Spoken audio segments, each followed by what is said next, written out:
जलन वैर भाव रोम रोम में बसा हुआ होता है, लेकिन यहाँ लागू किया है नारायण हरि परमात्मा ने, मानव धर्म सत्य था, है और रहेगा। मानवता भाईचारा, अनेकता में एकता, मानव मानव को गले लगाना, मानव मानव से प्रेम करना, टूटी हुई मानवता को जोड़ना, बिखरी हुई मानवता को इकट्ठा करना, मानवीय गुणों को पैदा कराते हुए सत्य के मार्ग पर अग्रसारित कर देना, वही आपको जानकारी दी गई है। जीवन यापन के लिए स्पष्ट कर दिया, मानवीय समाज चाहिए। मानवीय समाज में ही हम भली भांति सकारात्मक श्वास ले सकते हैं। अगर हम भौतिकतावाद के जुनून में बह गए, मैं मेरी में अगर हमारा बहाव हो गया, भेद में बहाव हो गया, तो जीवन बर्बाद हो जाएगा। असार में चले जाएंगे। जो जीवन मिला है सार तत्व की तरफ जाने के लिए, तो असार में जाएंगे, जीवन बर्बाद होगा। और ब्रह्मांड में सार हरि परमात्मा के अलावा न सार कोई था, न है और न ही होगा। भली बात जानते हैं, राजा रहे न रंग, बली रहे न औलिया, संतरी रहे न मंत्री, अधिकारी रहे न कर्मचारी, जो आया है सो जाएगा, राजा रंग फकीर।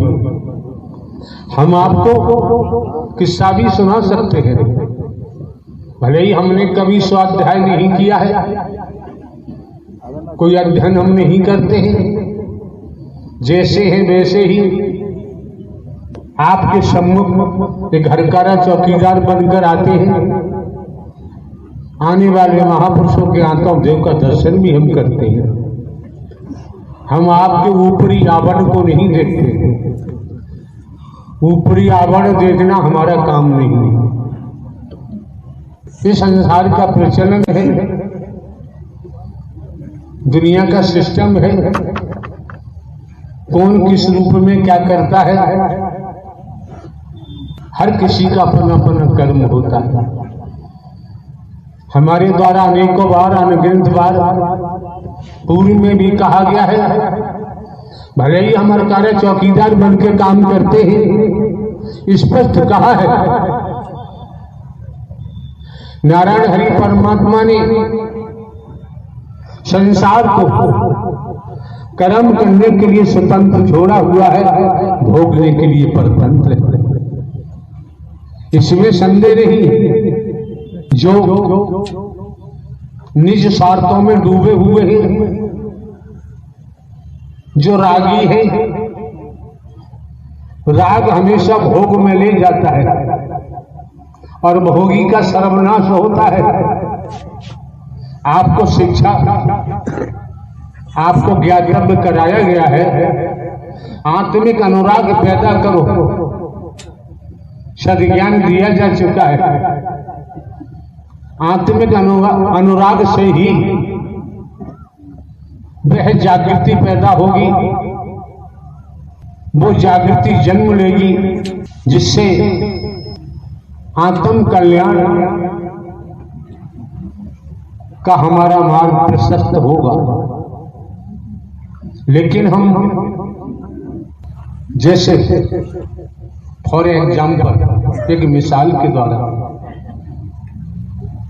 जानते हैं, गांव देहात में रहते हैं, आकाश से टूटकर अगर कोई तारा जमीन पर आ जाता है, इस वसुंधरा पर आके गिरता है, उस तारे को समझना किसी के बस की बात नहीं। वो तारा ही अवगत कराता है, वो तारा ही जानकारी देता है, वो तारा ही सद्ज्ञान देता है, स्वयं के बारे में बताता है, आपके बारे में बताता है, आपके संबंध की जानकारी देता है, अपने विराट स्वरूप की भी जानकारी देता है। लेकिन हम उसके शब्दों को समझना नहीं चाहते, उसकी बातों को पकड़ना नहीं चाहते। क्यों? हम मिथ्या नस्र में इतने डूबे हुए हैं, आसार में हम इतने लवलीन हो चुके हैं, हम स्वयं को ही भूल गए। स्वयं को हिंदू मुस्लिम सिख ईसाई समझने लगे, स्वयं को हम ब्राह्मण क्षत्रिय वैश्य शूद्र समझने लगे, स्वयं को हम नर नारी समझने लगे। ये बहुत बड़ी भ्रांति है, बहुत बड़ा भ्रम है। जो तारा आकाश से आया वो भ्रम को भी हटाता है। मोह माया में इतना दबा हुआ है, मोह माया में इतना लवलीन है, वो खुद की ही बात भूल गया कि मैं कौन हूं, मैं आया कहां से हूं, मेरा रूप क्या है, मेरा स्वरूप क्या है, मुझे क्या करना चाहिए, मैं कर क्या रहा हूं। Main body I am soul भूल गया। ईश्वर अंश जीव अविनाशी, स्वयं को भूल गया। मिथ्या नस्र को अपना लिया, आसार को अपना लिया, सार को छोड़ दिया। तो क्या होगा? क्या होगा? कर्म ने किसी को छोड़ा नहीं है। राजा हो चाहे रंग, बली हो चा ओलिया, संतरी हो चा मंत्री, अधिकारी हो चा कर्मचारी, साधु संत महात्मा, और हमारे द्वारा तो भले ही हम हरकारा चौकीदार बन के काम करते हैं, इसी जुबान से हमारे द्वारा कहा गया है, बोला गया है, कर्म ने अवतारों को भी नहीं छोड़ा है।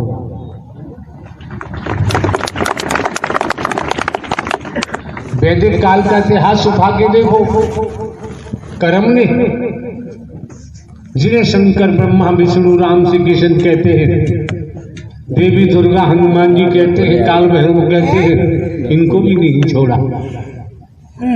हमें अपनी औकात देखनी चाहिए। हम तो एक जीव है, जीव मायाबद्ध है, जीव मायाबद्ध है। नारायण हरि परमात्मा मायाधीश है। पूरा ब्रह्मांड त्रिगुणी माया में डूबा पड़ा है, त्रिगुणी माया से बना हुआ है। जब जीवों पर, जीवों की दुर्दशा देखकर, जीवों के क्रियाकलाप देखकर, समय काल परिस्थितियों के आधार पर परम सत्ता सुप्रीम अथॉरिटी, अलग निरंजन, अलग पुरुष जब धराधाम पर अपना प्राकट्य करते हैं, क्या होता है? जैसे बरसात हो रही है, एक एक शब्द को ध्यान लगा के श्रवण करें, ठीक से सुने, मौके बार बार नहीं मिलते हैं। बरसात हो रही है, आकाश